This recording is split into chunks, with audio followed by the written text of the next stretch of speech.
La Nochebuena tiene algo extraño.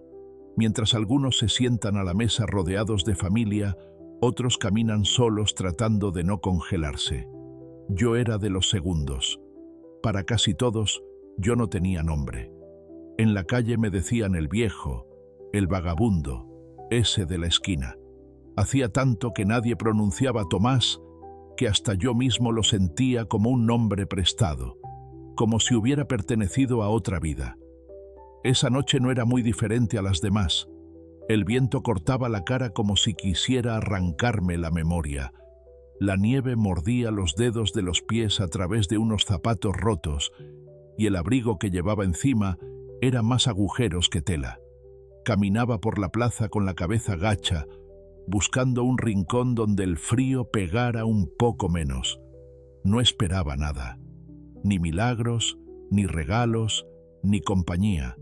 Lo único que esperaba era que la noche se acabara pronto. Las luces navideñas colgaban de los balcones como si se burlaran de mí. Desde algunas ventanas salía olor a comida caliente, risas, villancicos. Yo pasaba como un fantasma entre todo eso. Nadie me miraba dos veces. Nadie se preguntaba quién era o qué historia tenía. A veces yo tampoco. Estaba por cruzar la plaza cuando lo vi. Sobre un banco de madera, en pleno centro, donde el viento azotaba con más fuerza, había algo que no tenía sentido. Una pequeña vela encendida. Una vela sencilla, de cera, con una llama tan firme que parecía pintada. El aire helado movía los árboles, levantaba remolinos de nieve, pero esa llama ni se inmutaba. Me detuve. «No puede ser», murmuré. Di unos pasos hacia el banco, sin estar seguro de si la veía de verdad o era alucinación del hambre y el frío. Pero no, estaba ahí. La vela, la llama, el pabilo oscuro en el centro, todo era real. Me arrodillé con dificultad junto al banco. Sentía las rodillas entumecidas, las manos torpes. Acerqué un dedo, dudando. El viento me pegaba en la cara, pero la llama seguía quieta, erguida, como si yo no existiera. Me quedé mirándola un instante largo. Era una luz cálida, casi dorada, que no tenía nada que ver con el tono frío de las luces de la ciudad. No tuve valor de soplarla. En vez de eso la tomé con cuidado, como si sujetara un pajarito herido. El metal del portavelas estaba helado, pero al mismo tiempo sentí algo más. Un calor que subía por mis dedos, por el brazo, hasta el pecho. No era solo calor físico, era algo más profundo, algo que hacía años no sentía, una especie de consuelo, una caricia invisible. Por un instante, no fui un vagabundo, fui un hombre sosteniendo una luz. Me puse de pie despacio. La vela en mi mano iluminaba un pequeño círculo alrededor de mí. El viento seguía pegando fuerte, pero dentro de ese círculo, el aire se sintió más manso, más soportable. Di un paso sin rumbo y observé la llama. No reaccionó. Di otro paso tampoco. Pero cuando giré hacia la calle principal, la llama se inclinó, de golpe, hacia la derecha, como si señalara algo. Fruncí el ceño. Probé a girarme hacia el lado contrario. En cuanto lo hice, la llama se agitó, se encogió, como si estuviera a punto de apagarse. Un escalofrío, de esos que no son de frío sino de intuición, me recorrió entero. «¿Me estás marcando el camino?», pregunté en voz baja, sintiéndome ridículo por hablarle a una vela. Volví a orientarme hacia el lado que la llama señalaba, y en cuanto lo hice, la luz se enderezó. Incluso pareció crecer, hacerse más alta, más firme. Tragué saliva. No sabía si era Dios, el destino, o simplemente mi mente buscando significado. Pero algo dentro de mí entendió que no debía ir en contra de esa luz. Así que hice lo único que podía hacer, seguirla. Caminé. Las calles se fueron vaciando a medida que la vela me guiaba hacia zonas más silenciosas. La nieve crujía bajo mis zapatos, el aliento salía en nubes blancas, y cada tanto Algún farol parpadeaba en la distancia. Nadie se cruzaba conmigo. Era como si la ciudad me hubiera dejado solo con esa pequeña llama. Y sin embargo, por primera vez en mucho tiempo, no me sentía abandonado. Sentía que alguien, en algún lugar, sabía exactamente dónde estaba y por qué. A veces, el viento arreciaba y quería arrancarme la vela de las manos, pero justo alrededor de la llama, el aire parecía calmo, como si el fuego creara un pequeño refugio móvil. Yo avanzaba, paso a paso, con el corazón latiendo fuerte, sin saber cuánto tiempo había pasado. Finalmente, tras lo que me pareció una eternidad de pasos en la nieve, vi la silueta de una pequeña iglesia delante de mí. Era de madera oscura, con un campanario sencillo cubierto de nieve. No tenía luces, ni estrellas, ni adornos. No sonaban campanas, no salía música, no había gente entrando ni saliendo. Parecía más un recuerdo que un edificio vivo. La vela en mi mano se mantuvo firme, apuntando hacia la puerta principal. Me acerqué, puse la mano libre sobre la madera y empujé. La puerta no cedió. Empujé con el hombro. Nada. Cerrada, trancada, olvidada. Una rabia vieja, mezclada con tristeza, subió por mi garganta. Claro, dije, amargo. Hasta las casas de Dios cierran cuando uno más las necesita. Me di media vuelta, con la decisión cansada de regresar a mi nada de siempre. En ese preciso momento, la llama se inclinó bruscamente hacia el piso, temblando con desesperación. Noté cómo parpadeaba, como si quisiera llamar mi atención. Miré al suelo. Di un paso y tropecé con algo duro bajo la nieve. Me agaché, aparté la nieve con las manos, que ya casi no sentía, y entonces la vi. Una llave. No era una llave cualquiera. Era grande, de hierro forjado, pesada, con el metal ennegrecido por los años.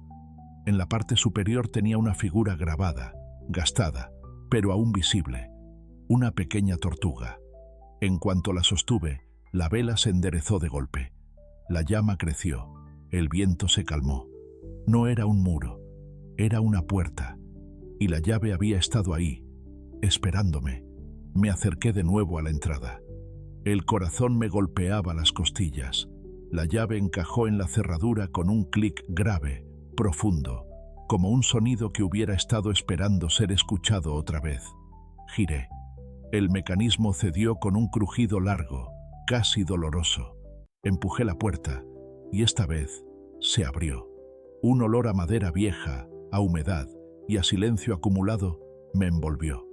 La vela iluminó un pasillo con bancos alineados, cubiertos de polvo y telarañas. Nadie había pisado ese lugar en años. Di un paso adentro, después otro. Cerré la puerta tras de mí casi por instinto. Sentí que, al hacerlo, estaba cerrando también un capítulo de mi propia vida. La luz de la vela se detuvo sobre un banco en el centro del pasillo. Todo alrededor estaba sucio, pero ese banco estaba sorprendentemente limpio. Sobre él, un sobre de papel grueso, color marfil, sin sellos ni adornos. Me acerqué, con el corazón latiendo en los oídos. Tomé el sobre. En la parte de afuera, con una letra clara y elegante, había 2 palabras. Para Tomás. Tragué saliva. Nadie escribía mi nombre desde hacía años. Mi nombre real. No viejo, ni pordiosero, ni desgraciado. Tomás. Me temblaron las manos al abrir el sobre. Dentro había una carta doblada y un pequeño paquete envuelto en tela de lana limpia.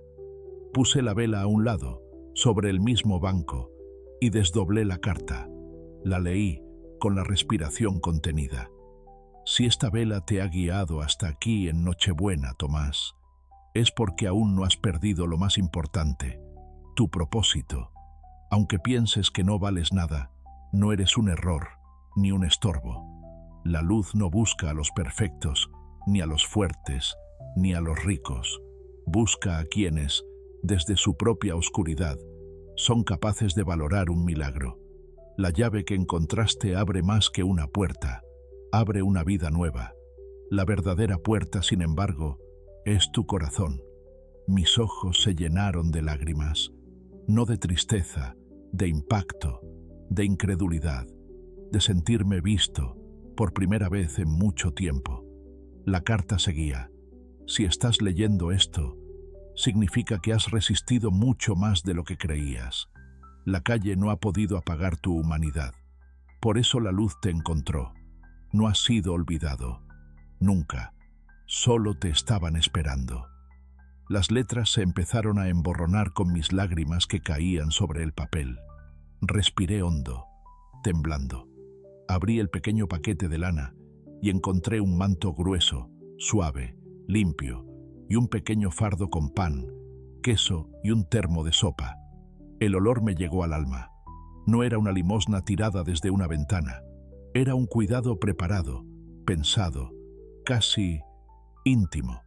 Me envolví con el manto y sentí como si alguien me abrazara. Me senté en el banco. Era el primer asiento limpio y digno en el que me sentaba en años. Bebí un sorbo de sopa caliente. Me ardió la garganta, pero era el ardor más hermoso que había sentido en mucho tiempo. La carta continuaba: la primera persona que entre por esta puerta en Nochebuena comenzará una nueva vida. Esa persona eres tú. Esta iglesia, esta llave, este refugio, ahora son tu responsabilidad. No son un premio, son una misión. Úsalos para levantar a otros como tú, cuando tú hayas aprendido a caminar de nuevo. Dentro del sobre principal había otro, más pequeño, con una sola palabra escrita: renacer. Lo abrí. Había dinero.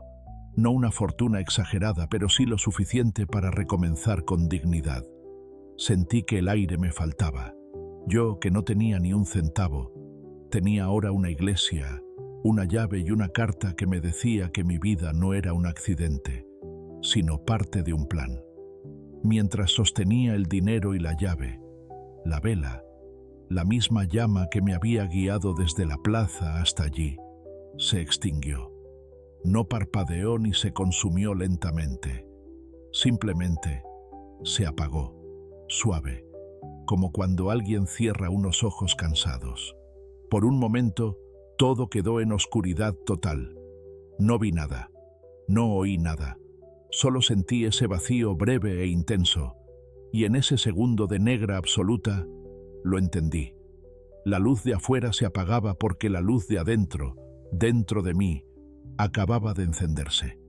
Mi vida de mendigo terminó esa noche sin ruido, sin aplausos, sin testigos.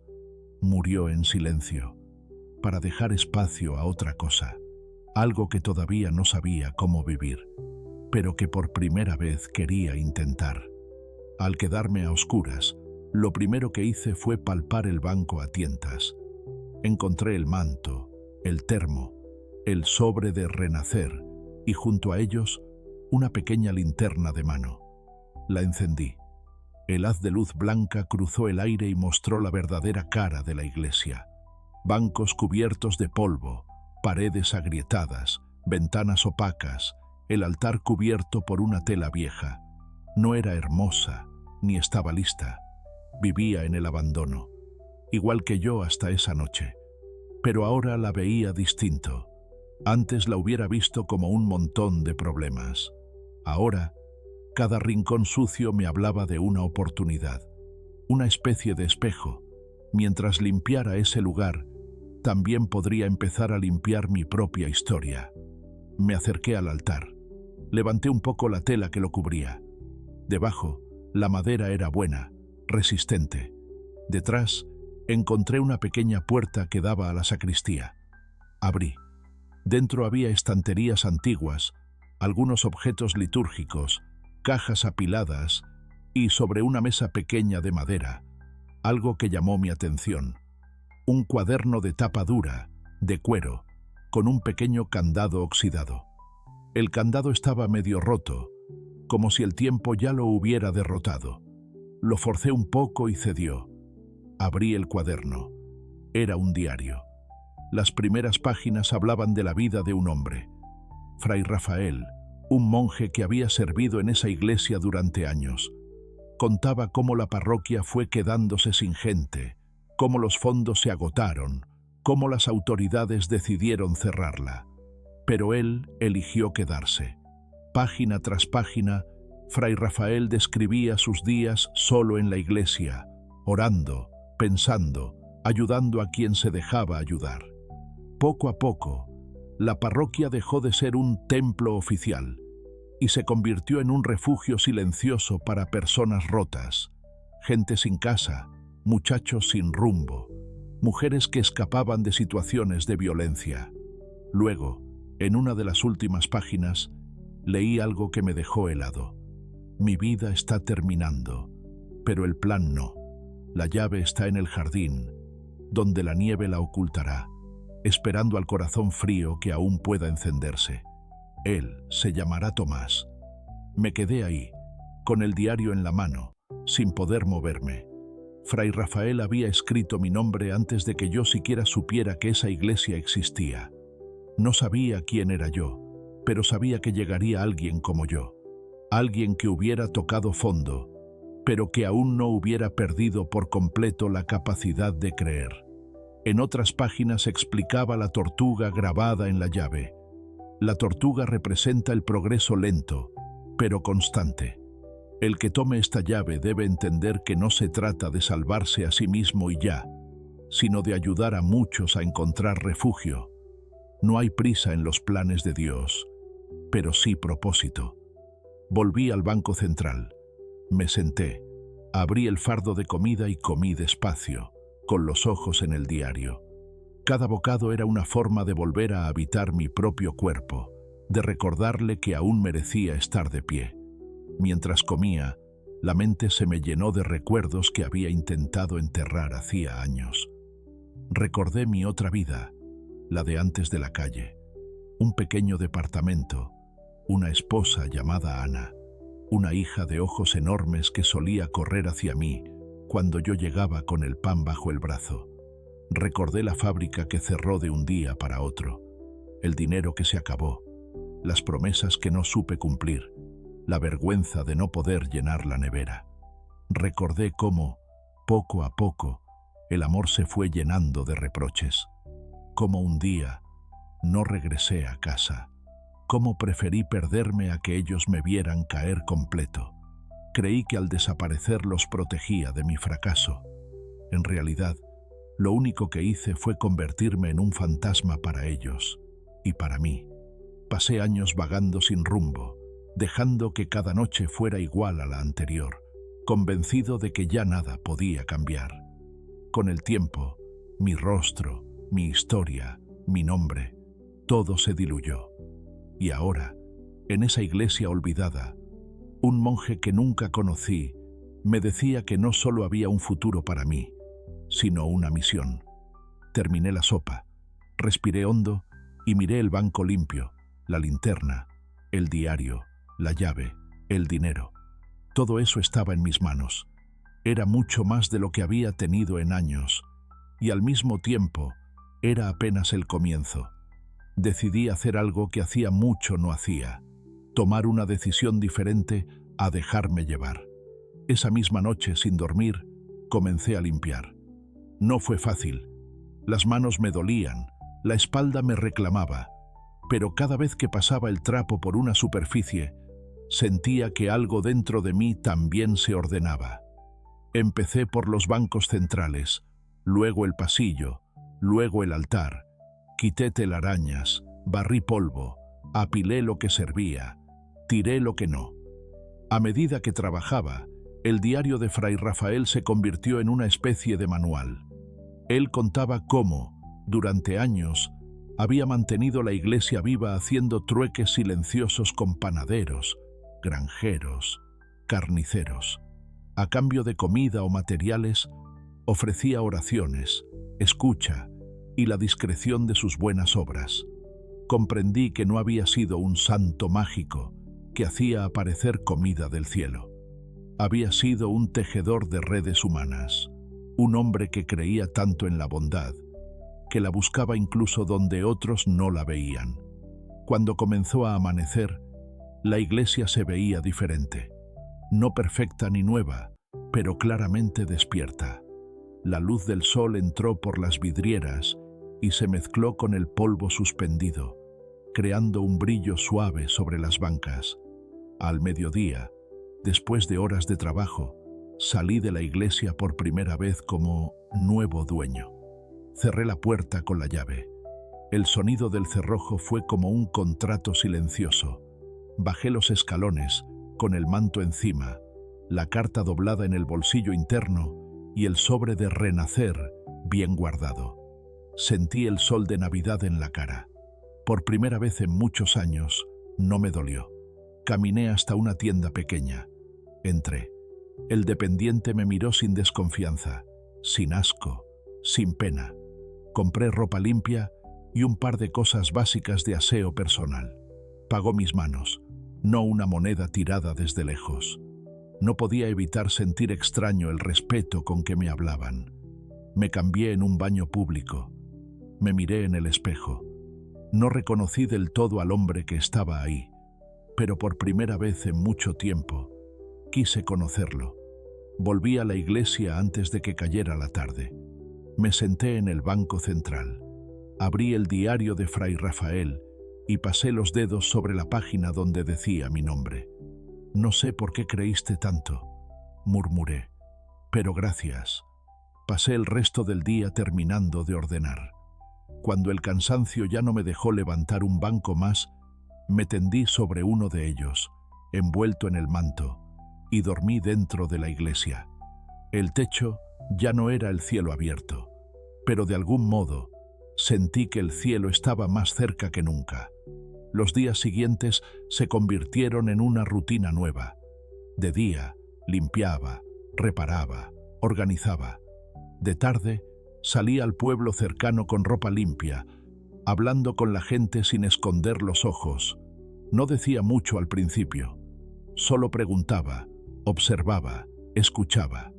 Con el dinero de Renacer, compré herramientas sencillas, pintura, tablas para reforzar algunas partes, algo de comida para tener en la sacristía. No malgasté ni un centavo. Sentía que ese dinero no era mío, sino parte de algo sagrado. Al cabo de unas semanas, la iglesia había cambiado completamente. No se había convertido en catedral, pero ya no parecía ruina. Era humilde, sencilla, pero acogedora. Un lugar donde, al entrar, el alma sentía alivio. No tardó mucho en llegar la primera persona. Fue una tarde de lluvia. Yo estaba acomodando unas mantas en la sacristía cuando escuché golpes tímidos en la puerta principal. Salí al pasillo. Volvieron a tocar, un poco más fuerte. Abrí. En la entrada estaba un muchacho, empapado, con una mochila pequeña colgando del hombro.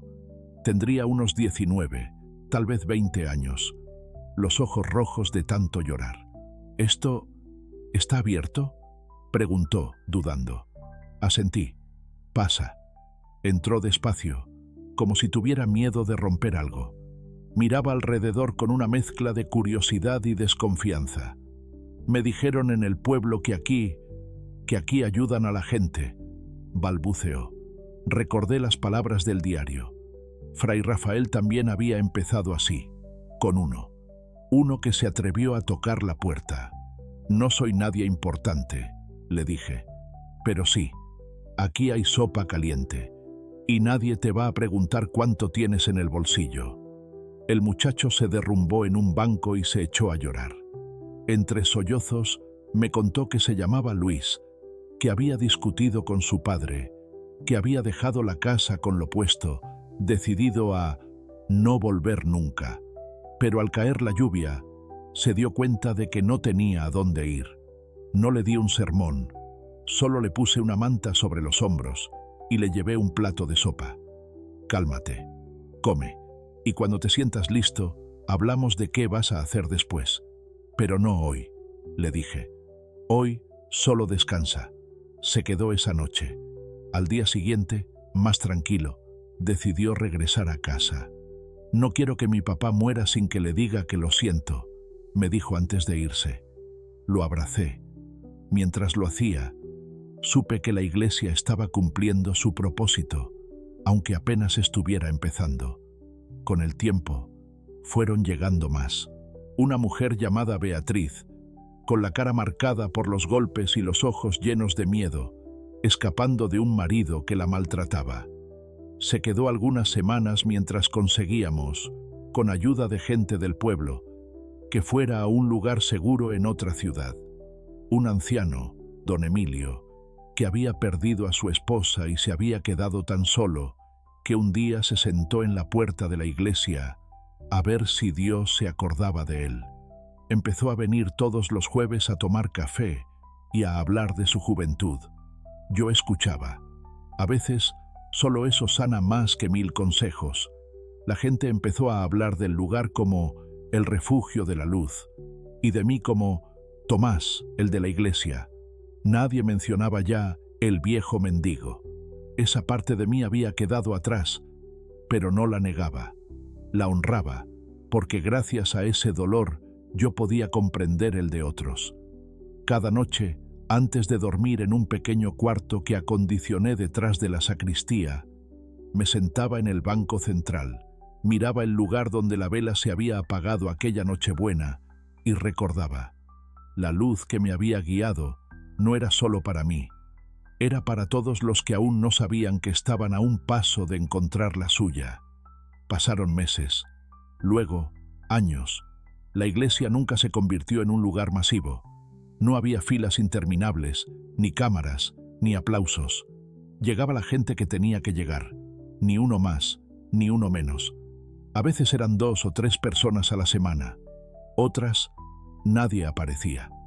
Pero cada día, aunque fuera para barrer el mismo pasillo, sentía que estaba en el lugar correcto. Un día, mientras acomodaba unos sacos de arroz, pensé en Ana y en mi hija. Me pregunté dónde estarían, si me habrían dado por muerto, si estarían bien. Una parte de mí quería buscarlas. Otra tenía miedo de volver a herirlas. Le hablé de eso a Dios, a solas, sin muchas palabras, solo un susurro. Si algún día debo verlas, que seas tú quien lo decida. La respuesta no fue inmediata. No bajó ningún ángel, no sonó ninguna voz, pero la vida siguió moviéndose. Un atardecer, años después de aquella primera Nochebuena, cuando mi cabello ya tenía más canas y mis manos más arrugas, escuché de nuevo unos golpes en la puerta. Fui a abrir. Del otro lado había una mujer de unos 40 y tantos, bien vestida pero con ojos cansados, y junto a ella, una joven de unos 20 años que me miraba con una mezcla rara: curiosidad, nostalgia, dolor. «Buenas tardes», dijo la mujer. «Nos dijeron que aquí atiende un hombre llamado Tomás». Algo en su voz me atravesó. Había algo familiar. Un eco. «Sí», respondí tragando saliva. «Yo soy Tomás». La mujer me miró unos segundos. Sus ojos se llenaron de lágrimas. «Yo soy Ana». Sentí que el mundo se detenía. El corazón se me subió a la garganta. La joven que la acompañaba dio un paso al frente. «Y yo soy Lucía», dijo con voz suave. «Tu hija». El banco, la puerta, el altar, las paredes, todo desapareció un instante. Solo estaban ellas dos y yo. No supe qué decir. Quise pedir perdón 1000 veces, explicar lo inexplicable, decir que era un cobarde, que me había fugado de mi propio fracaso. Pero las palabras no salieron. Ana respiró hondo. «No venimos a reclamarte todo», dijo. «Eso ya lo lloré hace años. Venimos porque alguien nos habló de este lugar, del refugio de la luz, y del hombre que lo cuida. Cuando dijeron tu nombre, no podía no venir». Nos sentamos los 3 en el banco central. Les conté la verdad, sin adornos. El cierre de la fábrica, la vergüenza, la huida, la calle, el abandono de mí mismo. Ellas lloraron. Yo también. Lucía, en un momento, tomó mis manos entre las suyas. «No quiero justificar lo que hiciste», dijo. «Me dolió crecer sin ti. pero también veo al hombre que eres ahora. No sé si pueda llamarte papá todavía, pero sí sé que quiero conocerte. Ana asintió despacio. Yo tuve que aprender sola a sostenernos, dijo. Hubo años en que te odié. Hoy, ya no. Hoy, solo me alegra saber que estás vivo y que por lo menos este dolor se convirtió en algo que ayuda a otros. No hubo final de película. No nos abrazamos todos de golpe mientras sonaba música. La vida real es más lenta, más torpe, más humana. Pero ese día quedó abierta una puerta entre nosotros tres. Una puerta que, con el tiempo, los años y muchas conversaciones, se fue ensanchando. Empezaron a visitarme de vez en cuando. Lucía se ofrecía a ayudar algunos fines de semana en la cocina del refugio. Ana a veces traía pan o ropa. No recuperamos el tiempo perdido, porque eso no se puede. Pero construimos otra cosa, un presente honesto, con cicatrices, sí, pero también con verdad. Y cada Nochebuena, sin falta, encendíamos juntos una vela en aquel banco donde todo comenzó para mí. No era la misma vela de antaño, pero el significado sí lo era. Recordar que la luz puede aparecer en medio del frío más duro y que, cuando llega, pide que la sigamos aunque no sepamos a dónde nos va a llevar. Hoy, después de muchos años, sigo aquí. Mis pasos son más lentos, mis manos tiemblan un poco, mi espalda se queja cuando levanto cajas. Pero cada vez que alguien llega con los ojos rotos y el alma cansada, me veo a mí mismo aquella Nochebuena. Y entonces les cuento esta historia. No para que admiren nada de mí, porque no hay nada que admirar. Lo hago para que entiendan algo que a mí me salvó. Que no eres lo que te pasó.